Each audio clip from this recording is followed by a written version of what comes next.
à tous, bienvenue sur la chaîne New Romance Addict. Alors pour cette première vidéo de l'année, je voulais vous faire mon top 5 des livres qui ont été vraiment les coups de cœur pour moi en 2022. Ce n'est pas un top 5 proprement dit, ce sont vraiment les 5 coups de cœur que j'ai eu. Il n'y aura pas donc de 5e, 4e, 3e place et ainsi de suite. Non, parce que pour moi, ils sont vraiment tous les 5 sur le même pied d'égalité. Ce sont vraiment des bouquins qui m'ont pris aux tripes, qui m'ont bouleversée, qui m'ont fait pleurer. Vraiment des bouquins qui m'ont poursuivi. J'ai vraiment eu un petit pincement au cœur en les refermant à chaque fois. Ce sont vraiment des livres qui m'ont vraiment émue et donc je voulais vous les présenter. Si jamais vous les connaissez, n'hésitez pas à me dire ce que vous en avez pensé en commentaire. Si vous ne les connaissez pas, eh bien je vous invite fortement à lire. Pour le premier roman, il s'agit de L'Ange Noir de Lucie Barnasson aux éditions Elixiria. Je vais mettre un peu comme ça parce qu'il y a le reflet de ma vitre qui est juste là, donc c'est un peu chiant. Donc vous avez le tome 1 et puis vous avez le tome 2.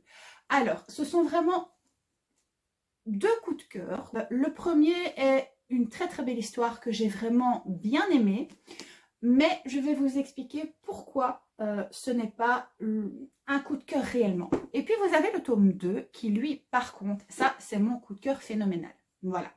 Alors, dans ce tome 2, au fait, on va retrouver un jeune homme qui se trouvait dans le tome 1 et qui m'a énervée. Voilà pourquoi ce tome 1 n'est pas un coup de cœur. Sauf que dans ce tome 1, nous allons faire la connaissance de Lily, qui est orpheline et qui ne rêve que d'une chose, c'est de partir de la ville d'où elle est, jusqu'au jour où elle va rencontrer un jeune homme très particulier, mais très sombre aussi, qui s'appelle Logan. Le monde de Lily va complètement changer une fois cette rencontre faite, et donc elle ne va pas se douter une seule seconde que Logan va l'emmener dans un tourbillon d'événements auxquels elle ne s'attendait vraiment pas. Donc ça, c'est vraiment dans le tome 1, qui est une très belle histoire que je vous conseille vraiment. Mais pourquoi celui-ci particulièrement n'est pas un coup de cœur? Parce que le meilleur ami de Lily, qui s'appelle Josh, m'a vraiment énervée dans ce tome. C'était vraiment compliqué pour moi de le lire et de le suivre. Je serais rentrée dans ce bouquin pour le frapper. Donc voilà, c'est vraiment ce petit truc-là qui a fait que ce tome-ci n'était pas un coup de cœur pour moi. Par contre, le tome 2, ici, on va retrouver notre Josh du premier tome qui m'a tellement énervée. Mais là, par contre, c'est vraiment un coup de cœur énormissime. Vraiment, sincèrement. Josh, dans ce tome-ci, a vraiment évolué. Son caractère a complètement changé. C'est devenu un jeune homme froid, distant et qui ne veut qu'une seule chose, c'est de se venger. Maintenant, je ne vais pas trop vous spoiler le 2 parce que il spoil la fin du 1. Toujours est-il qu'il se passe quelque chose à la fin du 1 qui fait que Josh veut se venger à tout prix. Voilà, ici ça va être son histoire. Vous allez comprendre pourquoi Josh est devenu un jeune homme froid, violent, qui n'a peur de rien et qui ne veut qu'une chose, c'est se venger. Malheureusement pour lui, dans son périple de vengeance, il va faire la connaissance de Joline, qui est la petite fille de l'homme qu'il veut abattre. Donc entre haine, violence et amour, lequel va prendre le pas? Eh bien, je vous invite vraiment à le découvrir parce que c'est une pépitasse, ce bouquin. Je me répète, je le dis, voilà, à lire et à relire sans modération. J'ai pas pour habitude de relire des bouquins. Et bien là, je peux vous garantir que le top 5 ici que je vais vous présenter, ce ne sera vraiment pas un problème que je les relise, parce que ce sont vraiment de chouettes histoires. Ce n'est pas de la dark, attention, l'auteur me l'avait bien précisé, moi je l'avais catégorisé dans de la dark, mais pas du tout. C'est plus une romance sombre, aussi bien le 1 que le 2, mais le 1 franchement est à lire. Donc si vous lisez le 2 ici, il va vous spoiler le 1. Vous pouvez tout à fait les lire indépendamment, mais je vous préviens que si vous lisez le 2 en premier et qu'après vous allez lire le 1, la fin du 1 va vous être spoilée dans celui-ci. Voilà, donc moi je vous conseille vraiment de lire les deux parce qu'ils valent vraiment le détour. Le deuxième roman, écoutez, c'est sans surprise, j'ai envie de vous dire. C'est déjà une trilogie qui me poursuit depuis fin 2021. Pour ceux qui me suivent sur Insta, ils le savent, cette série est vraiment mon coup de cœur au niveau fantastique. Il s'agit de La Passeuse d'âme de Lynn Amelia Lewis en auto-édité. Alors celui-ci, c'est le Toc Toc que j'ai commandé récemment. Moi, je les ai lus encore début 2022 parce que je crois que je l'ai lu en janvier. Cette trilogie, moi j'ai encore les premiers formats que je ne me séparerai pas, on les trouve plus, donc je vais plus vous les montrer, je vous les ai déjà assez montrés, je crois que je vous ai déjà assez bassiné avec cette série. Voilà, toujours est-il que cette saga est magnifique, que je vous conseille fortement de la lire. C'est une saga remplie d'anges, de démons surtout, d'âmes errantes, d'ésotérisme aussi. C'est une très très belle histoire, et donc ici, pour ceux qui ne connaissent pas, on va faire la connaissance de Erin qui tient un magasin d'ésotérisme. Donc, afin de renouveler les accords entre le démon et sa famille, Erin va être promise à ce démon.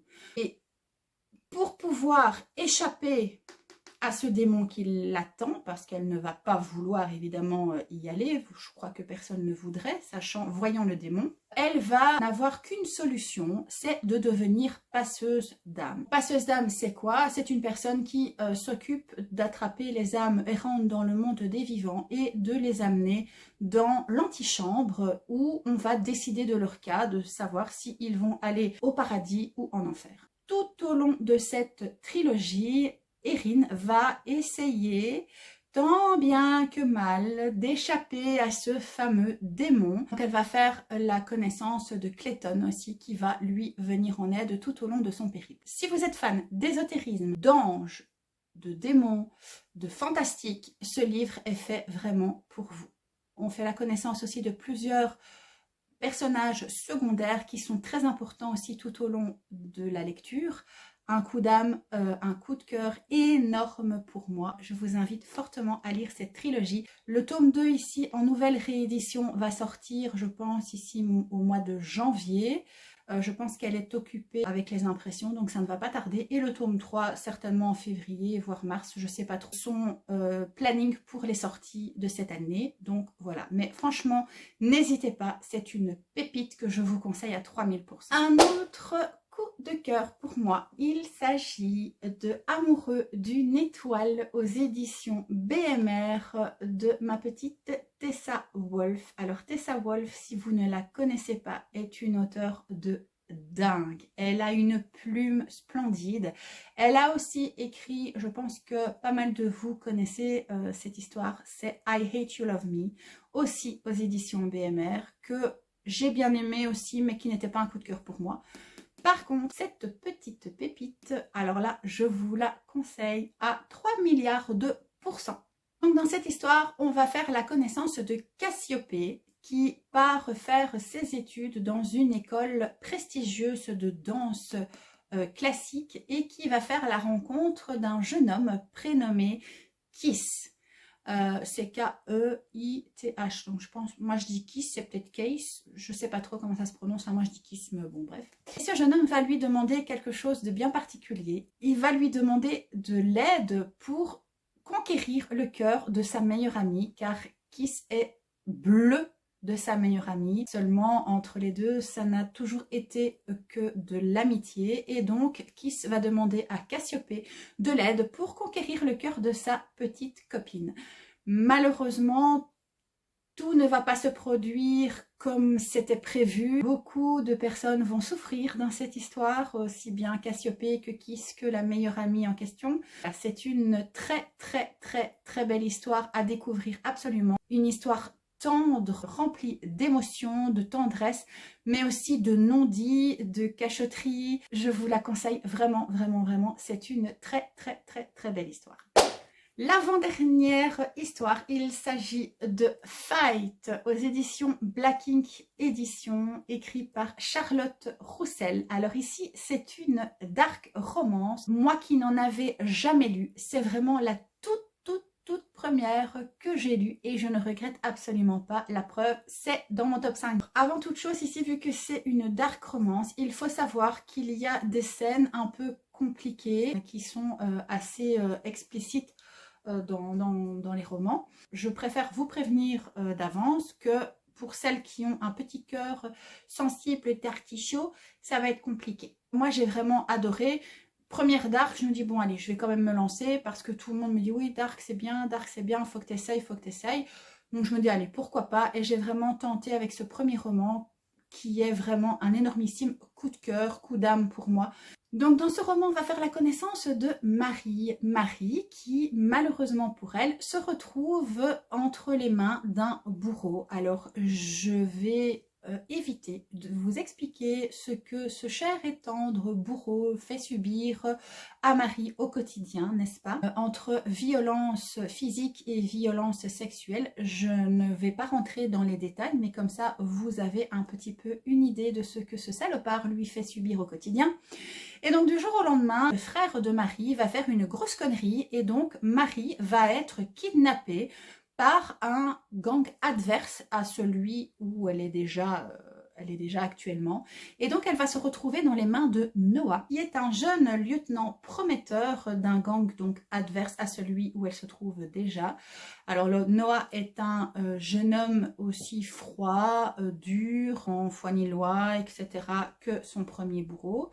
La seule chose qu'elle ne comprend pas, c'est l'attirance qu'elle a envers lui. Elle se dit de toute façon ça peut pas être pire que ce que je n'endure déjà. Pourtant la fragilité de Marie touche Noah et Marie ne va pas comprendre pourquoi elle a une attirance envers Noah.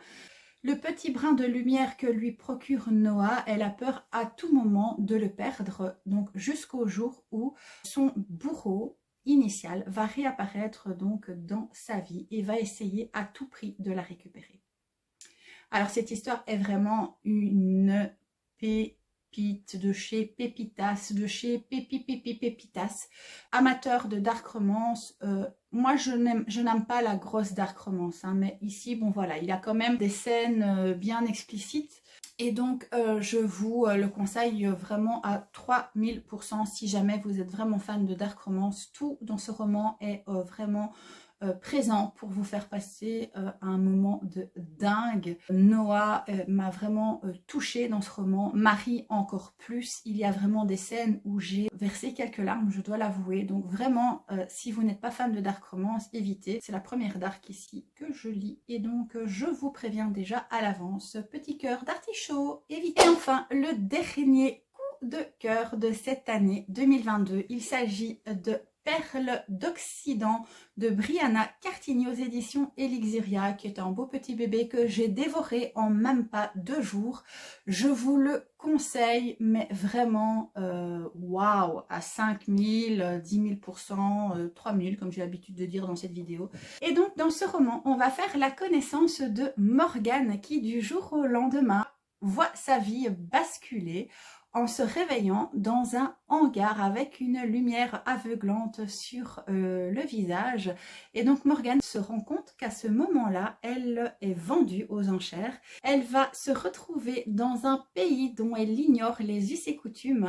Elle va se retrouver sous le nom de Soleya dans un harem. Elle va être parmi toutes les femmes de Monsieur El Fayette, qui n'est autre que son racheteur. Voilà, et donc elle va devoir se plier aux us et coutumes de ce jeune homme, mais elle est loin, très loin de satisfaire aux exigences de ce cher et tendre monsieur, car elle refuse catégoriquement tout ce qu'il lui impose. Voilà. C'est vraiment une chouette histoire à découvrir. Moi, j'ai adoré Morgane dans ce roman. C'est une jeune femme qui ne se laisse pas faire, malgré le fait qu'elle soit, entre guillemets, prisonnière de ce harem, puisqu'elle a été vendue à cet homme qui estime, vu qu'elle est sa propriété, qu'elle doit se plier à toutes ses exigences, et elle qui refuse catégoriquement de faire quoi que ce soit.